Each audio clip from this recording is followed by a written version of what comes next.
একই রাতে শহরের একটা হাসপাতালে এমন কিছু অস্বাভাবিক ঘটছে যার কোনো ব্যাখ্যা নেই। আমরা চলে আসি ইউজিন ইউনিভার্সিটি হসপিটালের আইসিইউতে। রাতের শিফটে নার্সরা কাজ করছে। হঠাৎ এক নার্স বলে তার চোখে মাঝে মাঝে ভাসমান কালো ছায়া দেখা যায়, যেন কেউ সামনে দিয়ে চলে যাচ্ছে। ডাক্তাররা এটাকে বলে ফ্লোটার্স, কিন্তু সমস্যাটা হলো কারণটা কেউ বুঝতে পারছে না। নার্সরা নিজেদের মধ্যে কথা বলতে থাকে। একজন বলে আইসিইউতে কাজ শুরু করার পর থেকে সে অদ্ভুত শব্দ শুনতে পায়। এরপর সবাই সিদ্ধান্ত নেয় তারা একটু রামেন খেতে যাবে। আইসিইউতে থেকে যায় শুধু মিসেস এইচ। ঘরের ভেতরে তখন শুধু মেশিনের বিপ বিপ শব্দ। সব কিছু স্বাভাবিক।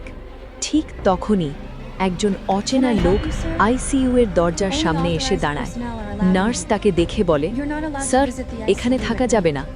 লোকটা শান্তভাবে জিজ্ঞেস করে, মর্গটা কোথায়? ঠিক তখনই হঠাৎ একটা মনিটর জোরে বিপ করতে শুরু করে। আর আরেকটি অদ্ভুত বিষয় হলো, ওই লোকটাই বা এত রাতে মর্গে যেতে চাচ্ছে কেন? জানবো পরবর্তী পার্টে। Subscribe our channel for more.